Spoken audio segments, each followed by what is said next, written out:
Hello, everybody, and welcome to another episode of the Goblins and Growlers podcast. Once again, I am not Josh Maltby. I am Brandon at Way of Brandalore. And who do I have with me? Oh, I wonder who. It's me, listeners, your favorite, the one who has started this podcast from the beginning. Yeah, Inver, thanks for having me on your podcast, Inver. you're so welcome, Brandon. It is good to have you back. And now that I've officially taken over Josh's spot, Mm-hmm. we can really Yeah, get started. Josh, by the way, is using the last of his Goblins and Growlers sick time for the year because he knows it doesn't roll over. So, Allegedly. yeah. So he wanted to make sure he was getting every dime out of the company that he could, which is not hard to do because we don't got a lot of dimes. But today we thought we would chat about our experience up in Philadelphia, a city I do not care for and don't mind saying that publicly. Because we recently were at Pax Unplugged in Philadelphia this past weekend. Well, by the time you listen to this, it'll be the previous weekend, but we're recording this on Wednesday, December 11th. And that's where we were from Thursday until Sunday, and then blessedly came back to Richmond, Virginia. We can't besmirch the whole of Philadelphia, Brandon. We have good friends who are out there. There are good places to eat out there. I There want to are remind you. only some I want, mildly traumatic instances that happened out there that might have colored our experience. I want to remind you that you and I on Sunday were driving into the city from Nope. the Airbnb That was a saying, private, confidential conversation we had. yeah, like SEPTA sucks, the city smells. I remember you saying your opinion. Uh-huh. I City. totally don't remember being boxed in by two SEPTA buses at a cross section. That Yeah, I they blanked broke it out. they broke the cardinal rule of Philly traffic, which is Oh, I don't know.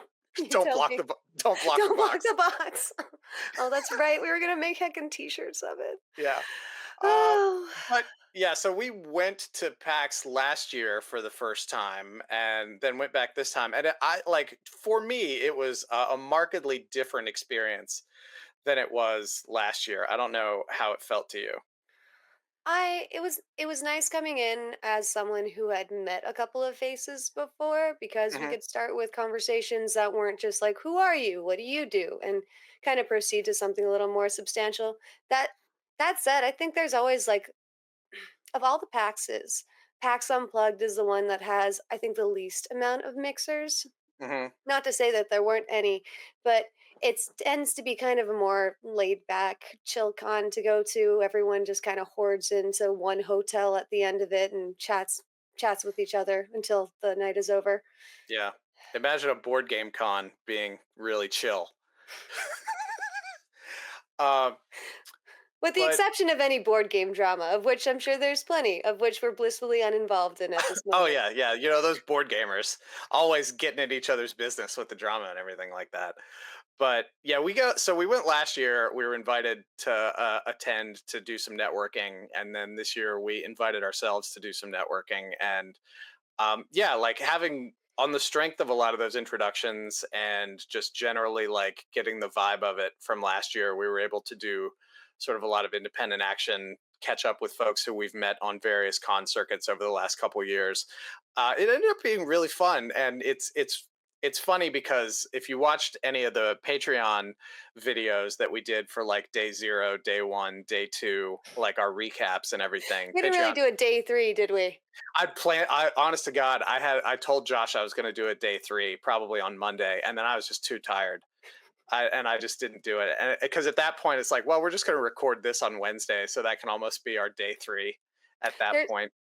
there's always that point when you like get back from a con and you have, I don't know, 20 business cards and 15 stickers and a bunch of pamphlets, and you mean to post all of the videos that you took during the Hmm. con on Monday when you get back home, but you're just in a con coma and Hmm. can't move. What I did though was I did record an unboxing video of something that I did buy at PAX. Ooh, So what was it? that it was Potion Slingers, and Nice. it's up on the YouTube right now. But what I was going to say is, you know, on when you and I were recording that day 0 when we got there and we were waiting for Josh and Art to get to the Airbnb, I was like, yeah, I'm gonna go. Like, here's some panels that I'm interested in going to. Like, I'm gonna go to this Daggerheart panel. because they're going to do some reveals and announcements of things. And of course, I didn't go to any panels because for us, it just seems like PAX is more of a vendor hall con essentially, because we're talking to people, we're making new friends and things like that. And then, maybe we go out to dinner with some folks, go to the Marriott, go to the hotel, and then a couple of other places. But when we were leaving on Sunday, that was the first time we walked out onto like the Sky Bridge at the Pennsylvania Hmm. Convention Center. And I was like, oh, this is the first time I've been to this part of the con where we actually spent a not insignificant amount of time last year. Yeah, I think there's 3 levels to it, right? And we just Mhm. ended up circling the expo hall, which is fine. That was where everything we wanted was, because we wanted to hit up some of our friends and make some new friends and catch up with people and learn about products and stuff like that. It was interesting. Yeah, seeing what people are working on is the best part of PAX because there's so many like creatives, just creative writers, artists, people who've been doing TTRPGs for years. And Mhm. to see like where all of our work could mature is really both a humbling and aspirational experience. Oh yeah, like if we have the opportunity to vend at PAX, I think all of us sort of agreed like we really need to sort of up our booth game a little bit. Not that it's bad, but like for the level of cons that we often operate at, we're right in line with everybody else. But if we're going to be there, I feel like we need to get some better signage for one thing. But that's in fairness, that's something we've been talking about for a long time. But last year we went to some of like the smaller indie developer booths, and we actually like found some really good ideas, like in the ways that they're presenting a lot of their merchandise. So like our explainer cards that we do now. How Oh, you mean explainer cards from, oh shoot, his name is not here. From M. Allen Hall. Yeah, exactly. Thank you ML and Hall for that idea, He because has a it's new helped us. book that I Yeah, got called Foul, which takes place in a sewer if you're interested. I'd like to check that out. Actually, I bought some stuff from him, but not that. Uh, I got a whole bunch of stuff from him last year. So it's also nice to see how like other solo publishers, especially because they're doing it with about as much budget as we have. yeah. How solo publishers are advancing too on their own, and like even seeing a good small team of his supporting him, and how much his library has grown since Mhm. last year. It's Yeah. nice to I see. I ended up chatting with, I believe, his wife for 5 or 6 minutes, and it was funny because I got the vibe of our booth, because she was basically admitting to me that she didn't really play any of the games. She was just telling me sort of what she knew about them and how to pitch them. I was like, oh yeah, no, because we totally don't have anybody who ever helps us with our booth doing that kind of stuff. Like, and it's just funny because it's just, you can go to a place like this and think, oh, these people really hit the con circuit hard, they're professional. Like, no, they're just like us. These people are just like us. That is one good through line. I did get like half off for one of the books that I purchased out there just because Hmm. I was teaching one of the vendors how to set up a square. Uh-huh. Oh, that's nice. Do recommend. I mean, because it's not always the person who's like normally at these things that are manning the booth, right? You were talking Mhm. to his wife, and I think I was talking to the author's friend who is just assisting for the weekend, and they Yeah. don't. There was a I've kid at never. that booth doing some work too. and, and like, I have to imagine the kid has not played a lot of these games, given what I presume their age to be and what I know the content of some of this guy's games to be. How to run a successful booth at con. Hire your friends and family. Yeah. There's quotation marks around hire. It's ask your friends and family to do you a solid. Well, and Uh, see how far we've come, Brandon? Now we can pay people a little bit of money for helping us at yeah. cons. Yeah, and actually talking to some of the other larger business owners there, I got some better ideas about how we can actually manage that at future conventions. So when we start Goblins and Growlers convention tour 2025 in January, we'll have a much better idea how to do this stuff. Yeah, look at that shocked look on your face. Just take a deep breath for like 3 weeks, and I then put together that convention tour, and I can't believe how many we have on our list. It is mhm, insane. And how many do we add just because of this one con? Like two two or or three. three? Yeah, So it's getting to the point where we're going to have to divide and conquer anyway, which means more goblins and goblins, friends and family will be involved in our booth selection process. That also means we have to buy more banners and stuff like that. Yeah, Because well, we that's because we've only got the one, and it's isn't it not very great. goblin of us to just duct tape it up and call it a day? Yeah, it's just not great. I've lost the. I was gonna look at that document that you put together, but I lost the link for it, Mm, so I'm not gonna worry about it for the moment. But what I was gonna say about just as a broad statement about PAX is that PAX Unplugged just felt very different this year for a couple of reasons. And what, the first day we were there, we found out that like WotC actually didn't have any like official presence there, which was really interesting because last year they were gearing up for the 2024/2025 core rules re-releases, and they had like on Saturday night they had a big like main stage event announcing all that stuff. I know because I was at the Hit Point press booth last year when that happened, like on Saturday evening, and I was talking to them about their Heckna book, which Josh and I reviewed earlier this year. And I was like, "Oh, this is really cool." And then right then, like Noah hands me his phone, and it's tweets from the official WotC account from downstairs, tweeting about the reveals that they're doing for all the 2024 releases that WotC was planning, including how Vecna was like a centerpiece of the whole thing. So I'm standing here talking to Hit Point about Heckna, and the guy behind the Noah shows it to the guy behind the booth, who of course he knows because Noah knows everybody. I was like, and the guy was just like, "Ah," because they're stealing their thunder. But but there are was they? what's that? But are they? Not really.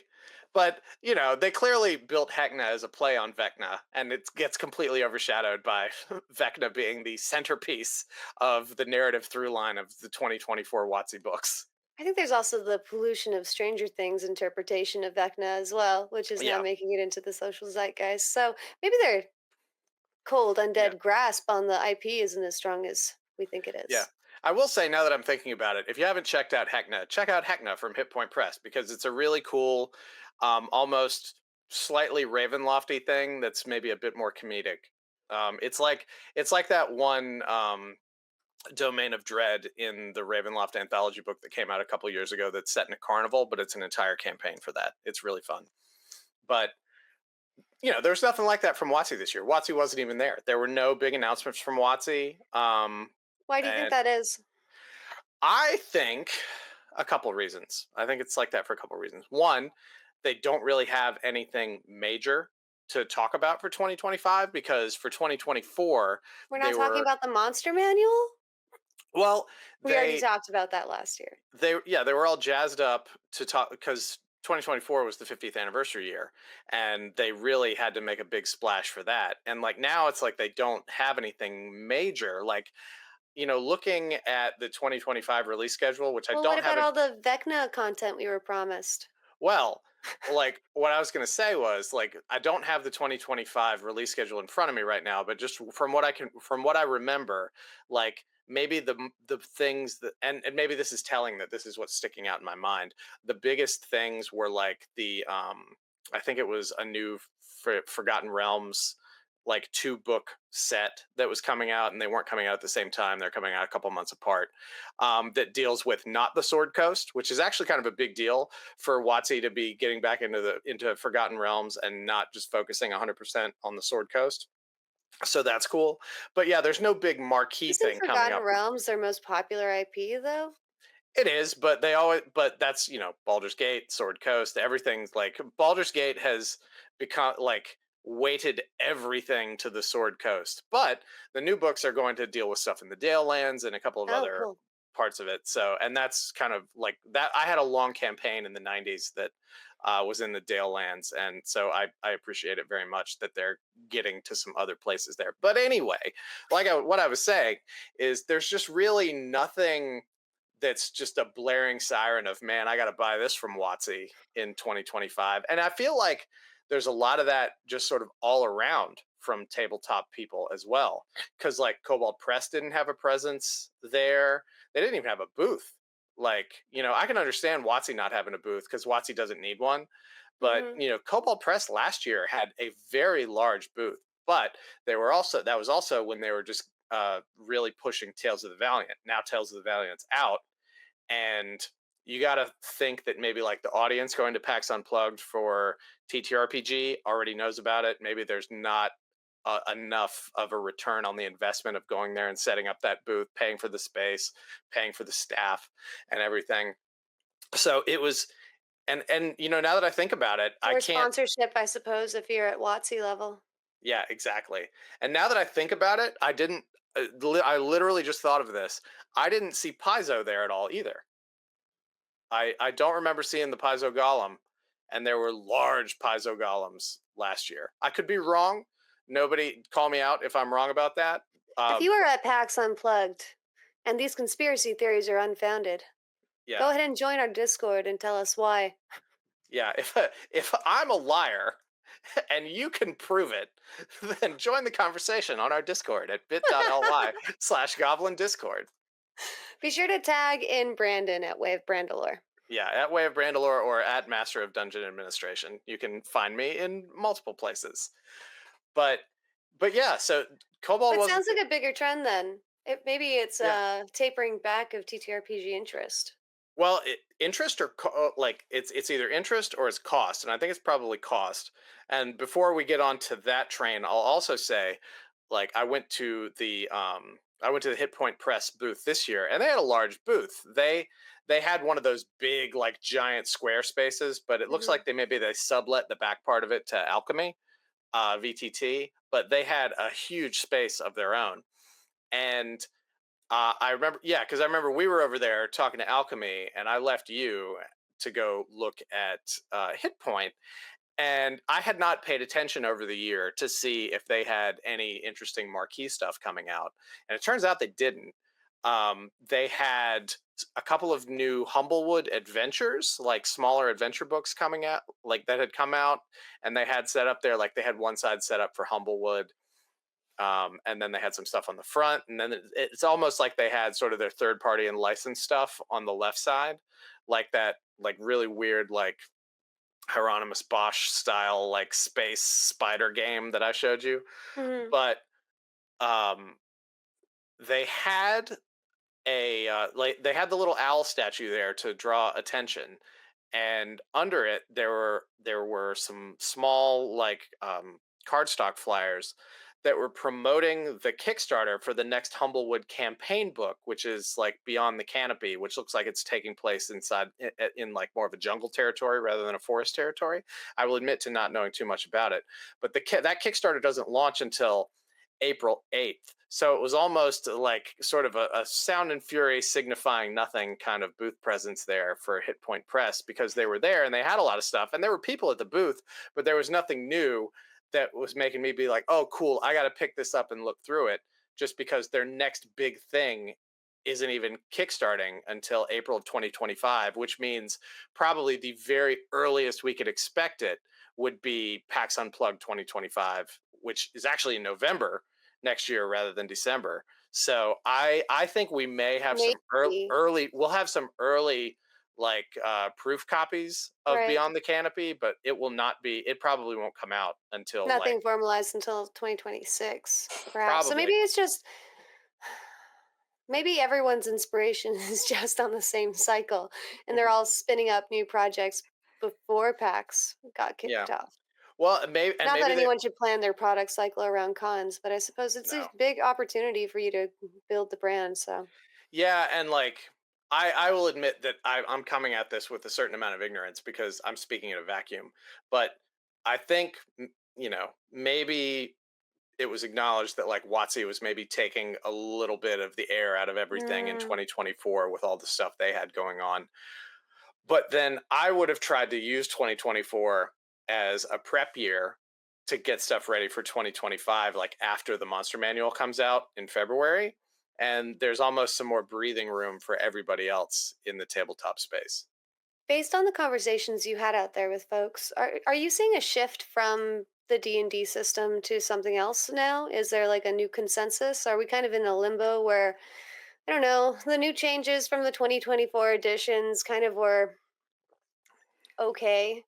We're worried about what Elon is going to do with the IP once Mhm. he gets a hold of it. Uh-huh. Deep dive Which later. yeah, I know you desperately want to talk about that in the deep I dive. don't I don't know enough about it, so I want to learn about it Okay. and then talk about what I'm learning and then maybe do some dramatic reenactments. But that is neither here Mhm. nor there because the question was, do you see people shifting from D&D to a different system? I don't know. That's been the question for like the last 2 years, hasn't it? And I think The question we ask ourselves, right? yeah. And I think the answer that I'm sort of taking to the church at this point is no. I Mm. don't think people are shifting away from it. And like, here's where like y'all can get angry with me if you want. That's Again, totally join fine. the Discord and tag at Yeah, Way of Brandalore if you'd yeah. like to disagree with him publicly. Bit.ly/goblin and also while you're at it, telephone, telegraph, tell a friend about the Goblins and Growlers podcast and this guy with stupid opinions on here. But um, I'll say the same thing I've been saying for probably a year and a half at this point, ever since WotC sort of accidentally navigated itself ass backwards out of the OGL controversy. And it's like the matter is settled. Like nothing is usurping D&D. Tales of the Valiant not usurping D&D, because it's based on D&D. It's like 85 to 90% D&D. Um, you're just not hearing the kind of things from folks that you were in late 2022 early 2023 about, oh, I gotta get away from this. And like MCDM, I'm not hearing much from that. I'm not hearing anything from these D&D killers anymore, really. And I don't think we're going to. I think everybody's sort of decided that, like, no matter what happens, whether or not we like the new 2024 rules, the rules we've been playing with since 2014 are in Creative Commons and we will always have them and we like them and they work fine. Like, does Daggerheart have a chance because it's from Critical Role? Sure, it does, but it's also a D12 system, and people aren't immediately going to jump into a brand new D12 system if they could just keep playing the D20 system that they like, especially with Critical Role's popularity starting to wane a little bit. Like I think they waited too long to launch that. Because I know they've been talking about it for a couple years. That it's taking too long. That's an interesting detriment of having to force players to break up with their dice to Yeah, play your game. yeah. And it's I think systems do that just to be different. Hmm. Like the Modifius Star Trek system, it's a double D20 system. There's no reason for it to be a double D20 system. They just did it because they wanted to be different than a standard D20 system. I'm not saying there's anything wrong with that. I'm just saying let's just acknowledge it for what it is. It's change for the sake of change. And there was no real like mechanic necessarily that was driving it. And, Daggerheart's going to be the same way. I think the impulse is right, though. The game is too complicated now for people to just pick up and play. I mean, that's why we saw the whole lobotomy that is the 2024 editions because it Mhm. was trying to kind of simplify it again. So having like a D12 or even just less dice to Mhm. use seems like the intuitive design mechanism to create, but yeah, Yeah. I, ultimately.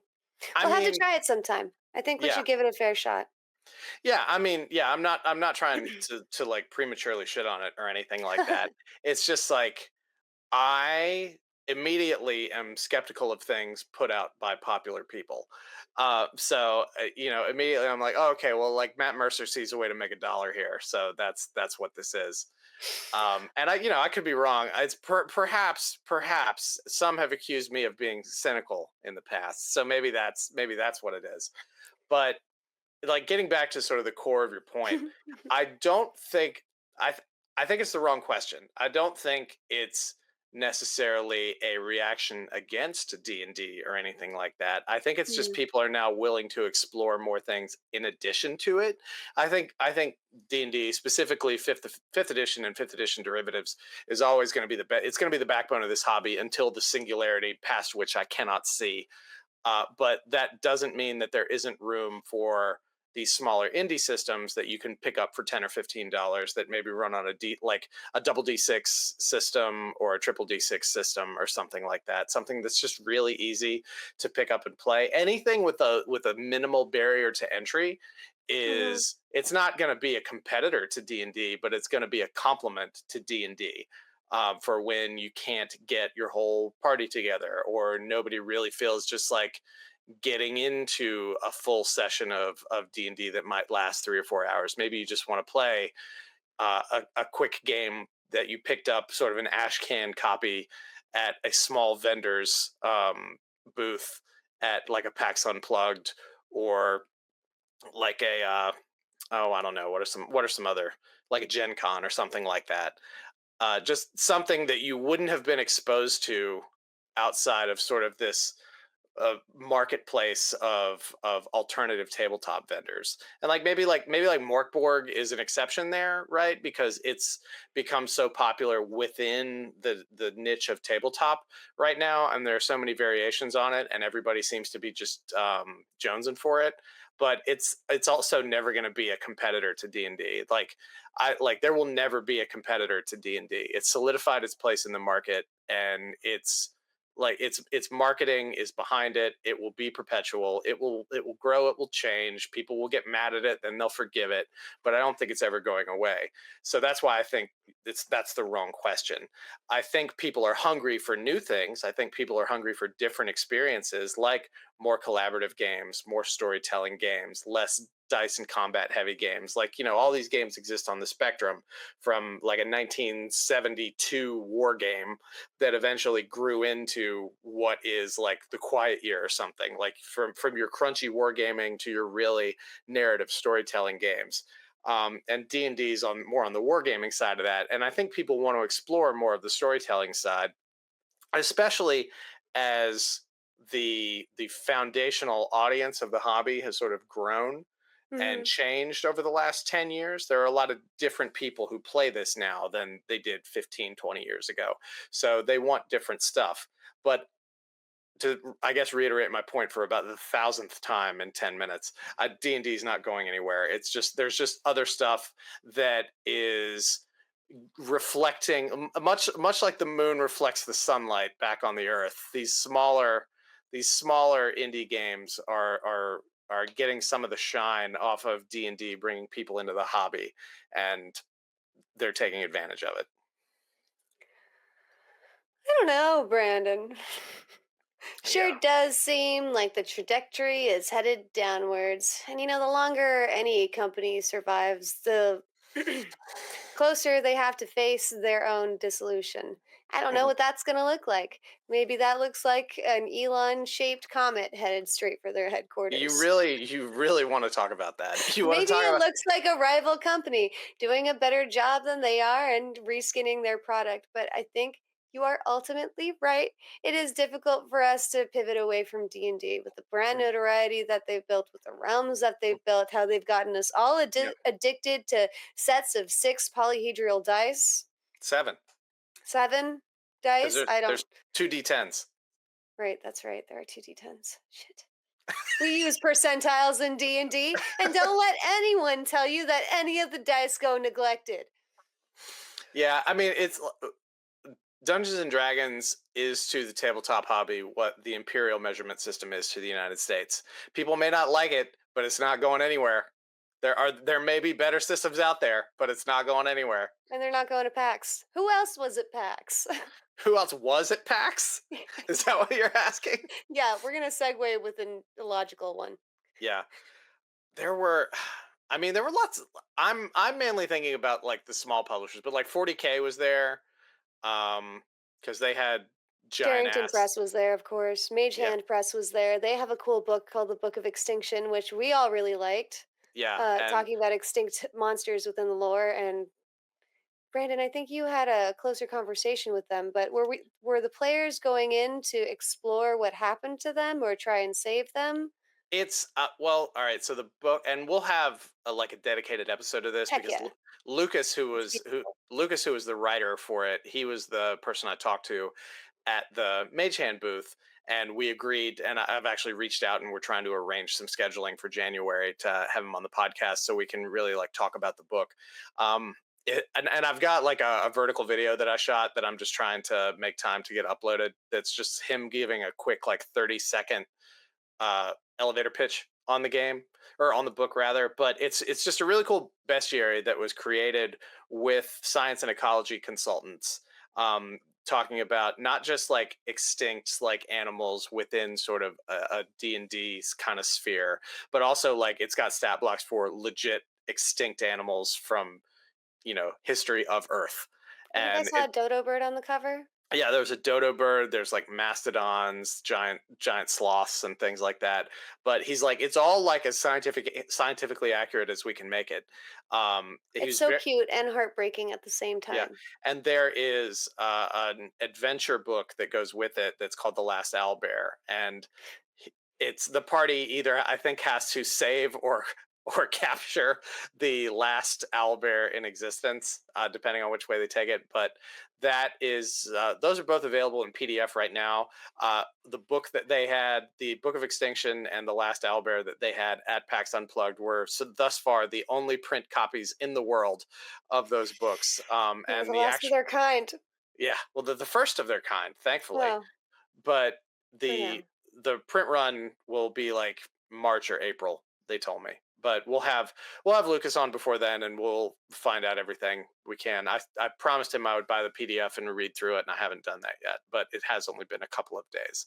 But they were there, and we love Cobalt Press because I picked up. Art and I went halvesies last year on the 5-book package that they had, where you Mage buy, hand, right?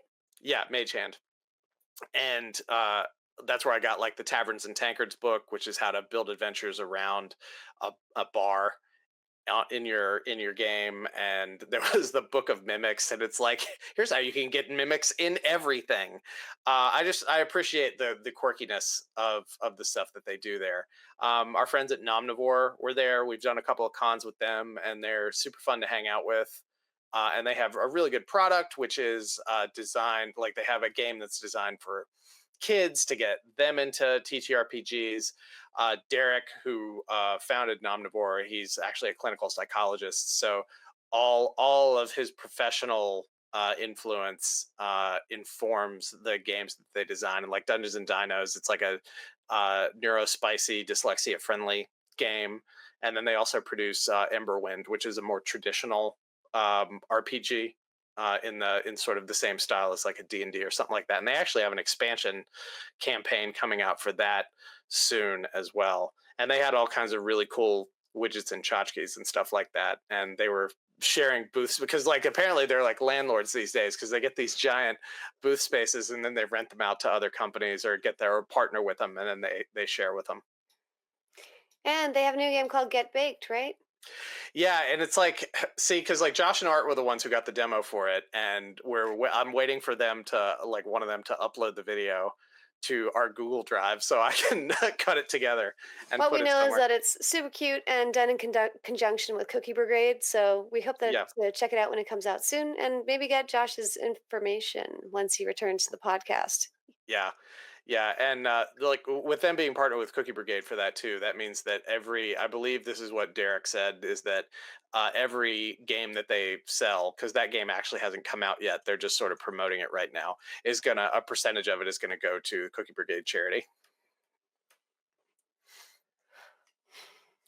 They're such lovely beans. There were there was also sharing their booth space was Pixel with Yeah, Gaming by Pixel, I think. yeah, yeah, and I've got that video here. Let me pop it up and just let it run for a minute. But yeah, the Pixel dice are these light up dice that are Bluetooth, and they're designed for accessibility so that you can look on the screen after you roll and it'll show it in much bigger letters. You can set it so it can tell you, like, it can just like speak and let you know what you rolled. You can code the dice specifically so that maybe like particular numbers or particular ranges of numbers light up in a certain way. So like maybe you get the full rainbow if you roll a nat 20, maybe it blinks red if you roll a crit fail, or like if you're doing 10 and up or 9 and below, it can maybe roll green if you hit 10 and up, or roll red if you roll 9 or below, like if that's sort of your pass fail metric They're on it. fully programmable, customizable. Comes with an app. You can download the app on your phone. They integrate with VTTs, which I thought was super clutch because I always have that question of, hey, how do I know that whether or not my virtual players are lying to me with their dice rolls? Yes, sometimes you can roll dice in the virtual tabletop space, but more often than not, people like the click clacky tactile feeling of throwing a dice Mhm, on the table. So now I can have them do that from the privacy of their own mhm, home and get their mhm. stimulus on while also simultaneously fact checking them, which I love. Yeah, and so my tiny I mentioned to you that I had like a very tiny anecdote about about pixels, and it was from my friend Tony, who I'm in a Discord with. He's one of my friends from high school, and he added me in our Discord today, and he says, "Son of a bitch, I just saw you with the pixels dice on the G&G reel that was posted. You should have got you should have got my set from them." And they had a Kickstarter several years ago, Oh no. and he is still waiting to get his dice, but he's like, he understood when he backed it that it was a situation where they're still trying to nail down the technology. Apparently the reason his is delayed is because the color that he picked had some light bleed issues, so they're having to, like, probably one of the lighter colors of dice, so he understands they're having to go back and like do some engineering on it and stuff like that. I mean, he was kidding, but it's always fun when you get a text from your friend that starts "son of a bitch." There But are a lot of cool things to purchase out there. I got left all my dimes in Philly, in- including, oh shoot, I don't have it with me, but I got a whole bunch of like Alchemy had these like tarot decks that they were giving out. mhm, It was like 200 for their box kit for a whole bunch of titles that they have on their VTT right now. mhm, So they had them compartmentalized into like fantasy, sci-fi, horror, modern, and like it was legit the hardest decision I have had to make in a long time because each one of the decks had like something great in it. I mhm, ultimately ended up going with like the modern version because it had Vampire the Masquerade, and I desperately want to play this game, and I really enjoy all the features that they've done to adapt it into the tabletop space online. mhm. So I'm excited to try that out.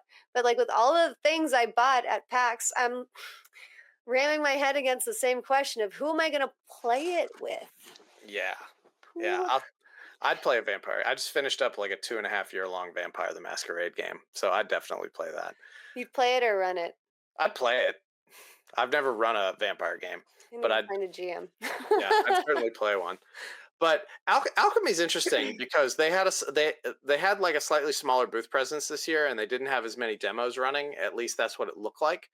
Because last year they had some behind the table demos that were going on, like they had extra tables set up, and this year they didn't. But I know the cards you're talking about because I think I picked one up last year. But full disclosure, Alchemy sponsored our podcast for a few episodes in like January or And February. Alchemy is a client of my law firm. Right.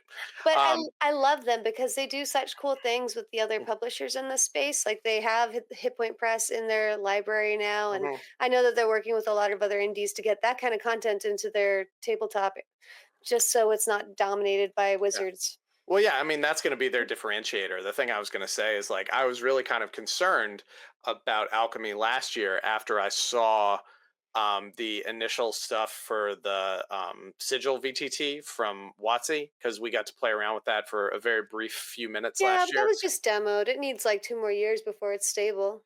Right, but without, like, I really appreciate Alchemy, and I'm sure a lot of the other third party VTTs are doing this too. Just being very, very genre diverse in what they have on there, so it's not just fantasy. Because you see WotC taking steps to be a little more diverse in terms of not just having their own first party stuff on there.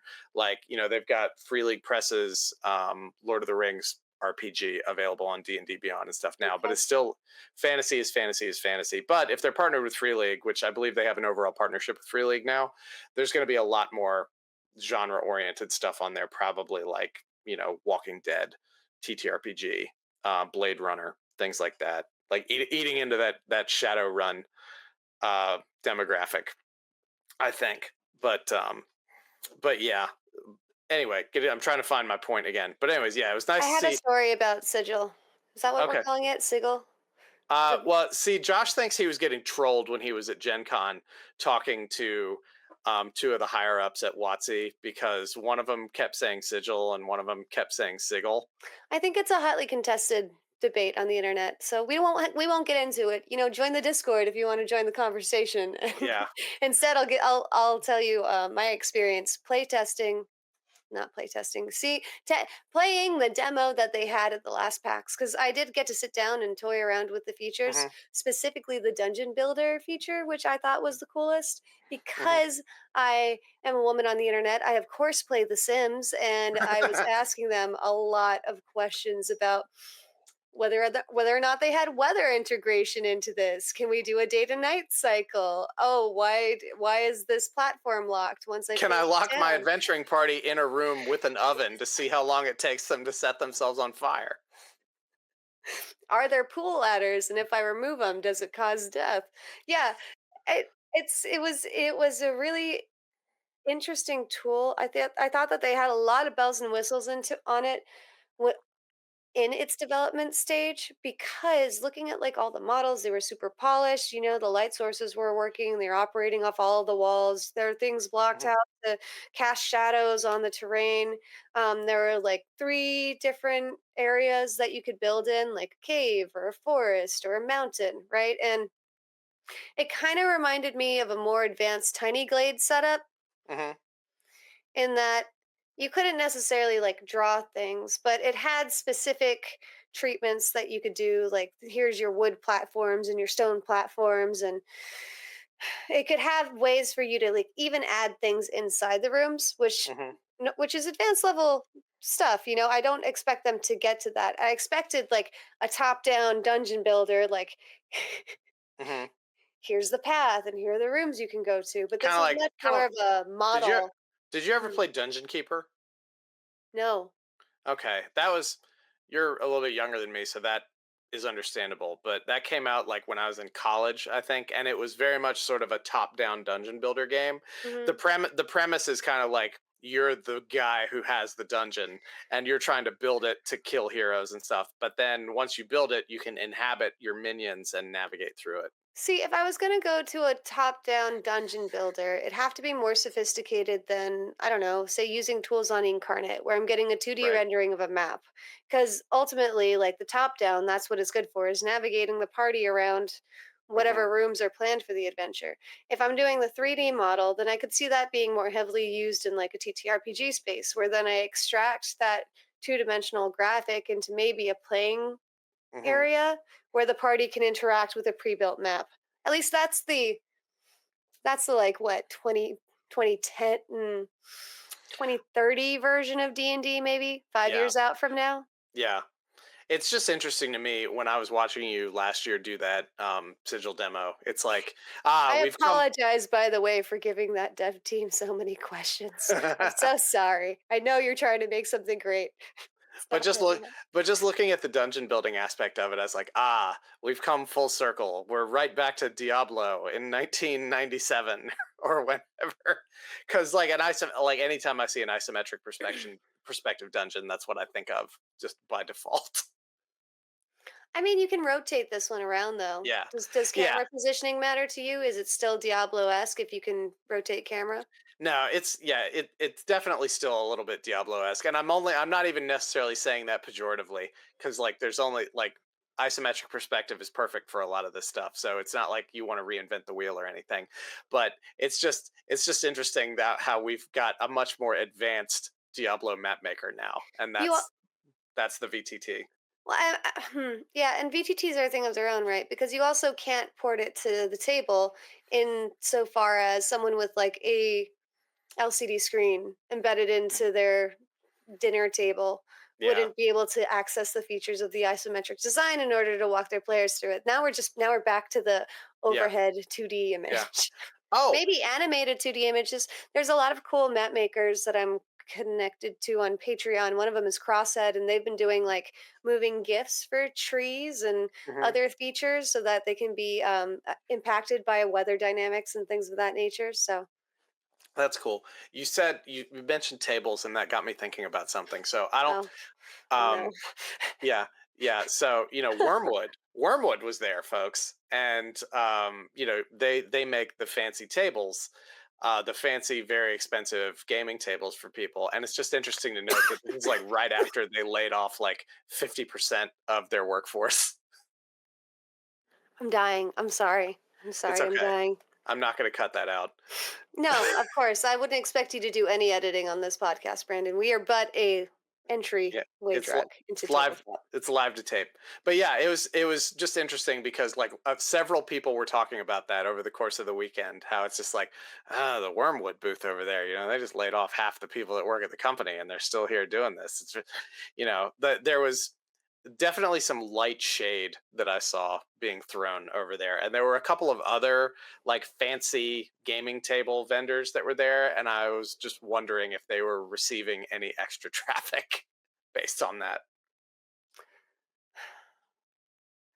I think their days are numbered, but I also think that all of the gaming tables' days are numbered. I don't know. Maybe It's it's just, me not having $7,000 to pay for, a wood table that I can't fit into my tiny house that I can't afford because I don't have a house. I'm still renting like the rest of you. I mean, there's certain economies of scale that perhaps I'm just not participating in to yeah. justify that kind of expense. And with all the drama that Wormwood has incurred, Hmm. suffered, instigated, one of the three. Hmm. Um, I'm surprised that they're still making the effort to come out here and do these kind of convention shows. Given the price point of the items, I'm sure it can't be easy to lug all that around. I'm sure they Hmm. are paying their employees to be at their booth and handle potentially inflammatory comments from the public. Hmm. So if we're talking about opportunity cost earlier, I don't see what's in it for them. Yeah. Yeah. But I don't know. I don't know. Like, Maybe there will be a rise of gaming table. Would you purchase one? You're the kind of target market that they'd go for. you think Older I have a white lot. male You think with I have a access lot to more a money house, than I actually do. steady income. Uh huh. I would not. And it's just because I would have to buy something that could fit in the dining room. And yeah, you can put a top on it so you can use it as a dining room table. I don't want anybody eating food on my like $7,000 gaming table or however the hell much it is. When I was in high school, my dad had a pool table and he would let us play D&D on the pool table and he had absolutely no problem with that. But the rule was no food, no drinks on the table. Put them anywhere else but not on the table. And I feel like for one of those really nice tables, I would have to institute the same kind of rule and it like I it would there would be no utility for it for Your me child anymore. would have had to have moved out of your house by then. I Yeah. think we're talking about this as like a late in life purchase. Maybe, you're kicking it back in retirement. You have $7,000 squirreled away for a $7,000 gaming table. No. That'll be going to that child's college fund when they move out of the house, not a fucking gaming table. Maybe like a pop-up table isn't a bad idea. There are certainly jankier renditions I've done inviting six people over to my house to play D&D, most of which involve them sitting on the floor. Yeah. I mean, for right now, like you've been over to my house, I have that dining room table that Yeah, has it's two leaves. decent. It has two leaves in it, so it can It's get iconic. very big. Yeah, it can get very big. That's all I need. That's all I need for that. And a roll of duct tape. Once again, we're back to the goblin standard. Yeah. Really quickly, before we end up winding up, because I don't want to forget about this, I want to make sure we get in Josh's perspective on Hmm. PAX, because I did ask him Are you to. going to do it with a funny voice? You should do it with a funny voice. All right. I'll do it with a funny voice. I'll do Thank it. I'll do you. it with the voice that Alex is using for some Boris Empire soldiers on Quid Pro Roll right now. But Josh is like, well, it being my first time at a PAX show. It felt plenty impressive. Lots of gaming space and a variety of vendors, selection of interesting panels and musical guests. It was particularly nice to see some of the folks we've become friends with while working on tabletop cons. Philly's a wild city where even the bus drivers behave like lunatics. Oh, confirmed. Yeah. For overall tabletop news, upcoming stuff, probably the most exciting thing I heard were about Potion Slingers Steam game and Nomnivore's Get Baked in collaboration with Cookie Brigade. So that was Josh's voice. Um, I really enjoyed the Potion Slingers Steam game too, because apparently there was more than one person who was able to break it on the con floor, and it had this like infinite loop of potion slinging, like because they're cards, and it was just the card fractaling in on itself, kind of like yeah, when hmm, kind of when your screen just yeah. breaks out of nowhere and It starts was flashing the same images. yeah, it was like seeing the threads of the universe when Mateo showed me that video. I think it make a bitchin' screensaver. I think it would too. But we talked to those guys for a while. Potion Slingers are great, and we've run into them. They're from the Philly area, so whenever we go to too many games or PAX, we see them, and we've also seen them in a couple other random places. They're great. They're always fun to talk to, and they made like they were going to give us a Steam key for this game, which may come out in between 6 months to 1 year. You can't pressure them on the podcast, Brandon. That's not I'm how it not works. pressuring them. If they decide not to give it to me, that's fine. I'm just saying we talked about it and they said sure, and I just need to follow up with them about it. Like if they change their mind, that's no shade. That's them doing their business. But The game's I coming out on Steam, and you can check it out there. yeah, exactly. But yeah, and again, I did do that Potion Slingers unboxing on the YouTube channel, so I'll try and throw a thing up in one of the corners here so people can click on that.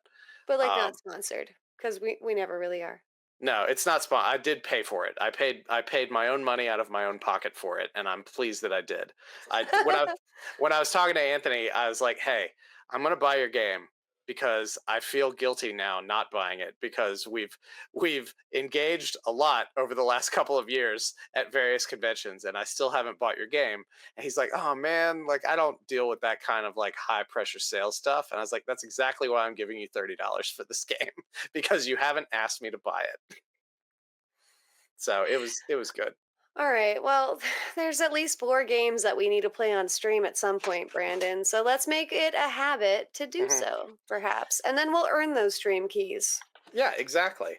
Oh, and I want to talk about a couple of other things that I picked up at PAX Unplugged. Now, Mhm. last year, folks may remember me just completely going off about how excited I was about buying Dragonbane there, which was a fantastic value for $50 for the box set of it. But my one complaint was that it didn't come with a GM screen, even though it came with all this other stuff. I bought the GM screen. Let me get it in front of the camera here. Woo! You can see my Optimus Prime Autobot symbol in the reflection on it.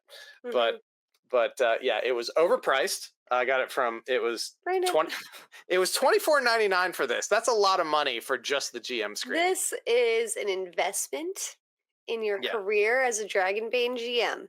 And I it need does you to fit take this a little more seriously. and it does fit in the box set. So now I feel like it's finally a complete box set.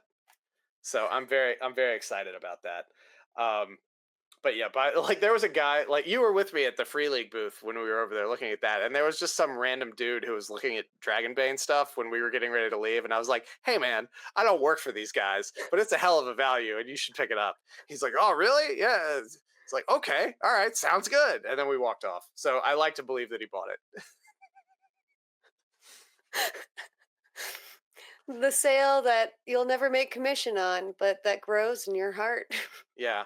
Oh, and we ended up connecting while we were there with because like first of all, I'm very proud of Josh because Mm. on his own initiative, he set up a Goblins and Growlers creator meet and greet at a bar a couple Oh, that blocks was a away. lot of fun. Yeah, a Yeah, couple we got to blocks meet away a from lot of Hike. cool people. I mean, it was just great because it was not sponsored by any major company or anything like that. It was just us going around asking people if they wanted to hang out and have some drinks. And we got like 20, 30, like 20, 15, 20 people, something like that there. It was really great. Um, It but was nice that it happened away from the other kind of more conventional meeting spaces around the con too, so we yeah, got a little bit of privacy. fun story about that is Josh says, "Okay, I've got everything planned. It It's was gonna be." so private, we weren't even sure where it was at Yeah, first. yeah. He's like, it's gonna be at the Night Owl Bar, and it's like 2 blocks away. We're like, cool. So we're walking over. You, me, and Art are walking over there, and like Noah is texting the group chat. He's like, "Is this in a Best Western?" And nobody responded. And we get over there, and we like I'm looking at Google Maps trying to figure out if we're going to the right place. Sure enough, there's a Best Western, but I'm like, no, this can't be right. We just keep walking past it. We go back to the lobby. We try because there is a bar in there and you can see it through the window. We try to go in. The lobby doors don't open. It's like 6:30 in the evening, and we I can't get in buzzed without a myself card. in saying that I'm a guest. Yeah, So you just straight up lied to them, but it worked because it got us in there. And like before you did that, I called Josh, who was on walking on his way over here. I was like, "There's no bar here. The bar is in a Best Western, and we can't get in without a key." And he's just like, "Damn it!" and I was feeling very defeated. And then you just were like, "Hey, I'm a guest. I need to get in." Because there were already some people who we recognized that were in there. And then Josh, when he got there, had to act as the doorman the whole time, walking up to the door from the inside to open it so they people could could have get done in. the same thing. Okay, that's going to be the password next year. I'm a Yeah, guest. Please let me in. yeah. But it was probably one of the best rum and cokes I'd ever had at this Best Western bar. So kudos to that bartender who probably got more tips than he was expecting to get at 6:30 on Saturday night at the absolutely vacant until we walked in Best Western bar. But the reason I was bringing that up is because I got to meet this fantastic creator. His name is Tim. He's from Critical Kit, and that's his small publishing company based out of the Ooh. UK. Um, Oh, is he- this the Be a Crow RPG? yeah, that's Be a Crow. Yeah. Yeah, you bought that one, didn't you? I have, yeah, I do. Yeah. But he was fantastic. We ended up vibing really quickly on our game design philosophies, right, and everything. And he was talking about some things and talking about sort of pushing the limits on how he likes to keep his game design fun. And I was like, "Oh, you should check out Cesar Capacle." He's like, "I know Cesar. I work really closely with a guy in France who publishes Cesar stuff in French." I was like, "We publish Cesar stuff in the U.S." He's like, "Oh, what a small world." And then we went and talked to him like the following day and chatted some more. And I bought a couple of games, none of which he wrote, but that he was selling at his booth. I keep wanting to say stand because since he and his wife are English, every time they talked about their booth, they kept calling it a stand. Uh, but I bought let's see. I've actually got them in front of me. Yeah, I got Aces Over the Adriatic, which is a solo RPG about like basically World War I, World War II fighters. And I got High Stakes, an airborne heist for 5e, created by Tim did write this one. This is Nice. Critical Kit. Yeah, Tim Cool. Roberts. But yeah, I'm gonna get him on the podcast too to talk about game design philosophy. Oh, please do. I got his Yeah. BFO series, and I got it especially because he doesn't use a dice system. It's all playing cards, which hmm is my kind of game. I love alternative randomization mechanics that aren't dice. Hmm. I like to see people screwing around with that. But and then I got a couple of stuff from M. Allen, what's his name, that I got from his wife, who did a really great job selling me on them. M. Allen Hall. Yeah, M. Allen Hall. I didn't get Foul, but what did I get? He It has was a bunch of spooky, grimdark stuff too, and a yeah. lot of his modules are co-compatible with Morkborg and 5e, hmm which I appreciated. Yeah, I got this. It is A Night on Rose Hill, a post mortem adventure for one player. You wake up to find yourself buried alive. Well, you've certainly been buried. Venture through the Rose Hill Cemetery, collecting old memories and valuable items on a path to the cemetery gates and the angel that stands watch over them. And then I got the quick start for the Lost Bay studio. And I'm actually super not sure what this is about, but this is what his wife like really sold me on, and I can't remember what she said, but I'm excited to give it a try. So I bought essentially four small books. I got Potion Slingers and the Dragonbane um, GM screen, and then I got my flashy little die to Heck yeah. my free pixel dice. You know who we didn't really quite talk about, but I like their model too. I could see us emulating them more. Who's Is that? Plus One XP. They were Did the I? ones that had the zines in the turnstile Oh around yeah, the yeah, yeah, side. yeah. They publish a lot of indie authors who are hmm trying to get set forth in this space. And I just really liked how polished yet informal all of it was. You know, Yeah, it made it seem really adaptive, and it was cool to see all you know, TTRPG content condensed into zine format because I could see us publishing something like a zine. It's I have a already pretty much what we're publishing. I have a project I want to talk to you about later Yeah, about that. Yeah, it's cool. something I'm resurrecting from a couple years ago, but I think it'll fit that. But yeah, I know the one you're talking about now because I remember when we were over there because I saw they're at least distributing. I don't know if they're publishing Void 1680 AM, which is the playlist building sort of radio game, which is actually kind of cool. So they immediately got some cred for me on that. And I like how we've managed to get through this whole hour with basically not really talking about Morkborg, despite Morkborg being one of like the foundation stones of PAX Unplugged with I the got Corpse Run. so much Morkborg. You want to talk about Morkborg? Here's the book that I got for half off because I was teaching them how to use Square. This is a vampire Morkborg called Bloodborg, and the reason why I got it was for that fun metallic Yeah, line on the I edge. was, yeah, Ooh. Gabe and I were at that booth and they were, the guy was doing the pitch because it was when you had Gabe doing the Corpse Run, so you could get Right. an extra chance to win the raffle. And for those of you who aren't aware, Corpse Run is something that happens, I guess, every year now. This might Hmm. be their second, I'm not quite sure. But all of the booths that are selling Morkborg content are participating in this kind of like postcard like scavenger hunt where you go around the con space and you say hey to each booth. You don't really have to buy anything, but they'll tell you what their newest Morkborg product is. And then if you want, you buy something after they stamp your card. So I bought this vampire version of Morkborg, which is called Bloodborg. The way it was pitched to me was like think Lost Boys except gutter punks. So yeah, I can definitely see how disgusting this is gonna get, and I'm super here for like messy blood drinking and callous indifference thereof. Hmm. So can't wait for that one. But then I also got some let's see, this was Exalted Funeral. And Exalted Funeral is another publisher. They have a lot of cool artwork, very juicy, highly Hmm. saturated, like well done. Things that I would, as an artist, aspire to. And the reason why I stopped and I purchased anything at all is because they had this book of hallucinations, and it was talking about the different types of hallucinations you can Hmm. see in the realms of terror. So I just absolutely love the Nightmare Fuel. It's going to be something that will haunt my players regardless of the system. And I cannot be more grateful for Morthborg. Oh, wait, all of this started with Severed Books, which is another publisher. They Hmm. saw my costume. I was wearing my witch hat, so they gave me, of course, Hmm. the Sickest Witch, which they didn't really sell to me because they didn't need to. First off, it has silver foil on the cover and it's leather, and that's enough to just get me to buy it.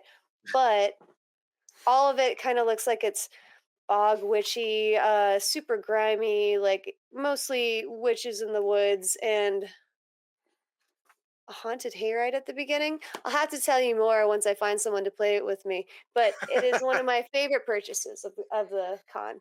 Yeah, that witch hat, your witch hat is like a magic item. I tell you what, like we were for large majorities of the weekend, we were hanging out together and walking around, and people were everybody was like, "Oh, that's a nice hat. Hey, nice hat. Love your hat. It's a great hat. Great costume. Love your hat." All over the place. You got to get one.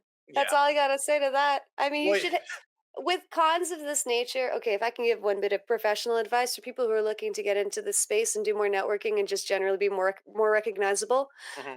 find a niche. Hmm. Find a funny thing that you can wear to everything.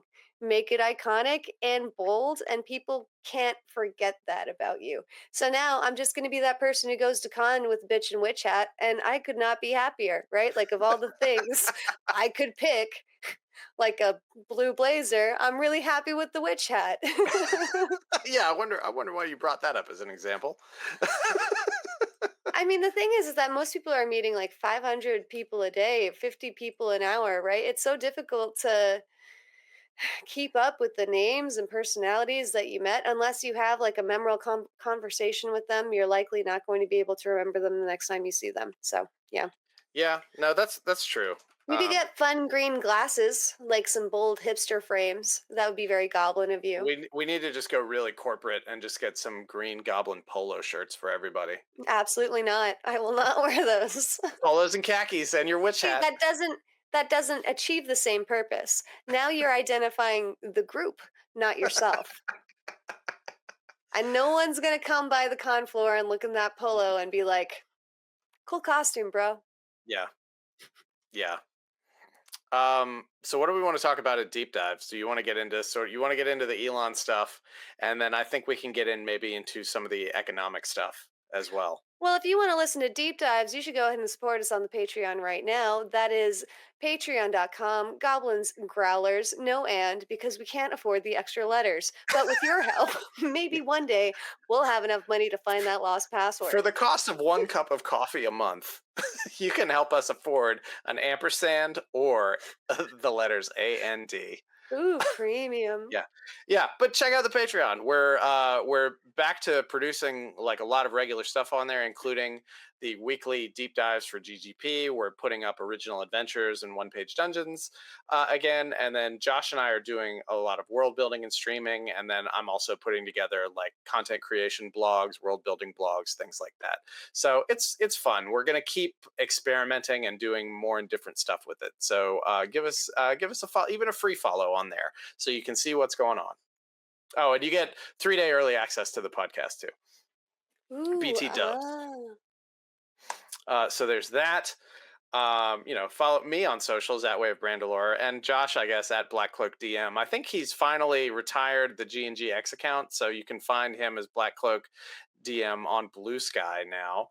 As we've said a couple of times, join the conversation on our Discord at bit.ly/goblin discord. Especially if you want to tell Brandon that you're wrong or that he needs a fun hat or any other stylistic tips for Mhm. Brandon. The way my hair's going, I'm going to need lots of fun and unfun hats in the near future. So we'll see. You want to find out anything else we're doing, including probably finding out about the Goblins and Growlers 2025 convention tour, you want to hit us up at linktr.ee/Goblins and Growlers, and that'll take you to everything, including the link to our monthly gaming newsletter, which has been almost going on for about 2 years now. Gaming news, recommendations of indie games. I have a feeling the one that's coming out for December is going to be a big hootenanny of a newsletter with all this PAX Unplugged stuff that I got to stick in there. I'm also going to remind you, follow Quid Pro Roll on your podcatcher of choice. I'm in it. Josh is in it. It's fun. I play a wrestler, a 1970s Southern wrestler in a fantasy world. So that's great. And, as always, telephone, telegraph, tell a friend about the Goblins and Growlers podcast, because word of mouth is not only the greatest Ludicrous album, but it is the best way to let people know about our podcast. And be sure to hop on your podcatcher of choice and give us a 5-star review. That's a 5-star review, not a 4, not a 3, not a 2, not a 1, but a 5-star review. Because if you want to give us anything less than a 5-star review, I encourage you to reach out to me first, probably at the Discord. And then tell me what your problem is so we can address it and get you up to that 5-star review level. But yeah, I'm actually thinking about getting t-shirts made that have an icon of a telephone, an icon of a telegraph, like a Morse code button, and then of somebody speaking, so we can have a telephone, telegraph, tell a friend t-shirt. This could all be a bumper, right? Like you don't have to say it each time. You Yeah, like saying it each time though. The I do. spiel gets you going. Josh actually usually does this, and he's very good at it, because I always am like, Josh, tell them what they need to know, and then he just sort of turns into a robot and launches into the whole thing. I've thought about making it a bumper, but I enjoyed talking. If we made it a bumper, I would probably slot it in the middle of the episode. Dang. Well, Yeah, maybe next time on my show yeah, there will be some changes, but until then, yeah. Yeah, be sure to check us out on deep dives. These are going to be really interesting, but otherwise, we'll catch you all next time.